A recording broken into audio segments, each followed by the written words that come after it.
నమస్కారం.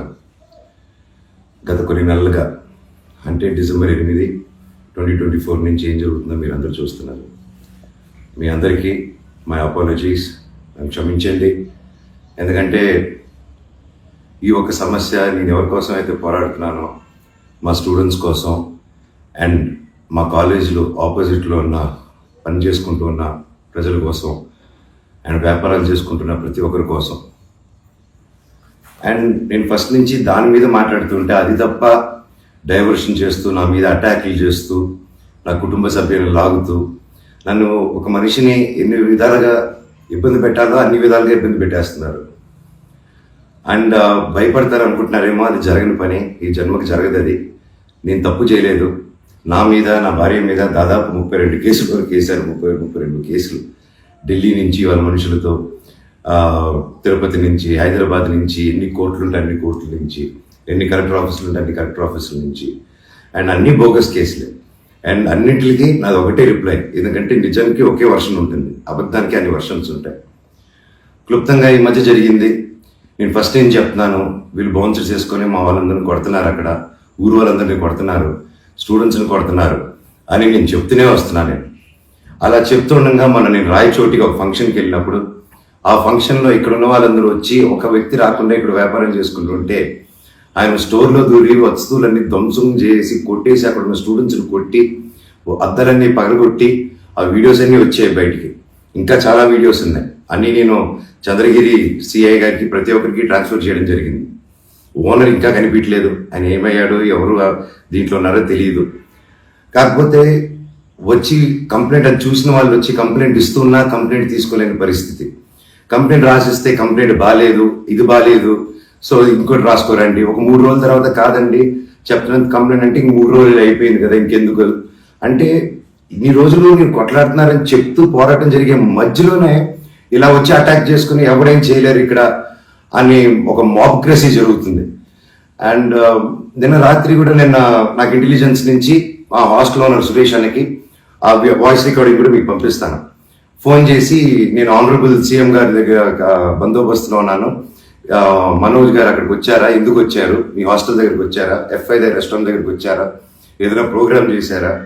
నేను ఆ సార్కి చెప్పాను, సార్ ఇఫ్ ఎనీథింగ్ నన్ను అడగండి. నేను ఆ సార్కి ముందు కూడా మాట్లాడాను, మీరు వాళ్ళని ఇబ్బంది పెట్టకండి, ఎనీథింగ్ ఎనీ టైం నాకు ఫోన్ చేయండి అన్నాను.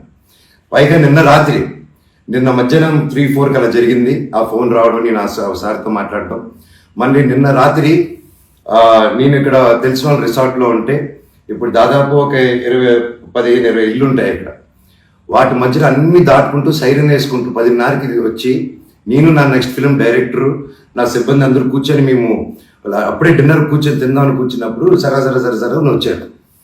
సరే ఏంటని అందరూ కంగారు పడి వెళ్ళారు. ఏంటి సార్ అంటే, మీరంతా ఇక్కడ ఏం చేస్తున్నారు, నేను సీఎం గారి దగ్గర నుంచి వస్తున్నాను, ఆనరబుల్ సీఎం గారి దగ్గర నుంచి వస్తున్నాను, నీ పేరేంటి, ఏ ఊరు, అసలు ఇక్కడ ఎందుకు ఉంటున్నారు మీరు అని రాత్రి 10:30కి ఒక ఎస్ఐ గారు, కానిస్టేబుల్ గారు. అండ్ నేను వెంటనే దిగాను కిందకి. సార్ ఏంటి సార్ సీఎం గారు దగ్గర నుంచి వచ్చారని చెప్తున్నారు, what it we do mistake sir, ఒకసారి నాకు చెప్పండి ఎవరు అప్రోచ్ అయ్యారో, నేను వచ్చి కలుస్తాను సార్ అని చెప్పాను. ఆయన లేదు సీఎం గారు లేదు, నేను బందోబస్తు ఫినిష్ చేసుకుని వచ్చాను అని చెప్పి ఆయన మాట మార్చారు. ఓకే సార్ అంటే మేము దాదాపు ఒక 10-15 మంది ఉన్నామండి ఇక్కడ రిసార్ట్లో, ఒక 3 ఇల్లు తీసుకుని ఉన్నాము. అండ్ అందరూ చూస్తున్నారు, అన్ని రికార్డింగ్స్ అన్నీ చేస్తున్నాం మేము జరిగిందంతా. లేదు సార్ ఇలా అన్అఫీషియల్గా కాదు సార్, స్టేషన్కి వెళ్దాము, అక్కడైతే రికార్డింగ్ ఉంటుంది, డైరెక్ట్ డీజీపీ గారి ఆఫీస్కి ఉంటుంది, let's do the recording that sir అని చెప్పి మీ కాదండి స్టేషన్కి వెళ్ళి నాకు ఒకటే చెప్పండి, ఆనరబుల్ సీఎం గారి పేరు ఎందుకు తీశారు మీరు, అండ్ మా వాళ్ళని ఎందుకు ఇంటిమిడేట్ చేస్తున్నారు, అక్కడ షాప్ ఇరిగిపోయి అదంతా చేసి నేను కంప్లైంట్ చేస్తుంటే వాళ్ళని ఏం చేయట్లేదు, అది అడిగిన వాడిని మాత్రం ఇలా వచ్చి టార్చర్ చేస్తున్నారు. భయానికంటే ప్రేమ గొప్పదండి, అది నేను నమ్ముతాను. అండ్ నేను మళ్ళీ చెప్తాను, జరిగింది ఇది. అండ్ నేను అక్కడికి వెళ్ళిన తర్వాత పోలీస్ స్టేషన్కి నేను నా కారులో ఎక్కి స్టేషన్కి వెళ్ళాను. వెనకెళ్ళి ఎస్ఐ గారు వస్తున్నారు. స్టేషన్ లోపల ఆగి వెళ్ళిన తర్వాత ఎస్ఐ గారు 500 మీటర్ల దూరంలో ఆగారు. ఆగిన తర్వాత మా వాళ్ళు వెళ్ళి సార్ వెయిట్ చేస్తున్నారు, నేను ఎందుకు వస్తున్నానని కారు తీసి ఆయన వెళ్ళిపోయాడు, ఆయన కానిస్టేబుల్ గారు. నేను లోపలికి వెళ్ళి హెడ్ గారు ఉన్నారు, ఇంకో కానిస్టేబుల్ గారు ఉన్నారు. అయ్యా కెమెరా ముందు మాట్లాడదామని చెప్పి, అయ్యా ఇలా వచ్చి నన్ను డిస్టర్బ్ చేశారు, ఎందుకు చేశారంటే ఎస్ఐకి ఫోన్ చేసి నేను తీయట్లేదు సార్ అంటే స్పీకర్ పెట్టండి అన్నాను, అన్ని రికార్డ్ చేశారు. అండ్ అఫీషియల్ ఆ కెమెరా ముందే మాట్లాడుకున్నాం. దయచేసి పోలీస్ స్టేషన్లో జరిగిన రికార్డింగ్స్ కుదిరితే చూడండి, మీరు తెప్పించుకొని ఏం జరిగిందో. ఇదండి జరిగింది. అండ్ ఎస్ఐ గారు రాలేదు, ఎవరు రాలేదు, నేను ఎక్కడే వెయిట్ చేస్తున్నాను. ఈలోగా సిఐ గారు ఫోన్ చేస్తే నాకు మెసేజ్ పెట్టండి సార్, మా వాళ్ళకి నేను ఇక్కడ నన్నే ఇంత ఇంటిమిడేట్ చేసి నన్నే ఇలా తొక్కాలని చూస్తూ ఉంటే ఇంకా మిగతా వాళ్ళందరినీ ఏం చేస్తారు సార్ మీరు, నేను ఊరి దాటాక వాళ్ళని ఏం చేస్తారు సార్, వాళ్ళకి ఏం ప్రొటెక్షన్ ఉంది అని చెప్పి అనడం జరిగింది. సో ఇది జరిగింది, ఎందుకంటే ఒక్కొక్కరు ఒక్కొక్క న్యూస్ క్యారీ చేస్తున్నారు. But this is the facts happen. నా దగ్గర ప్రతిదీ ఫ్యాక్ట్ ఉంది. నన్ను తప్పు అయితే నా షర్ట్ పట్టుకున్నాను ఎవరే మనం తప్పురా అని అడగండి మీరు, I'm ready for that. But దీంట్లో ఈ జరిగిన దీంట్లో ఏది నాది ఒక తప్పు లేదు. అండ్ ఈ రోజు కూడా I'm going to meet SP గారు ఈ రోజు 5 గంటలకి.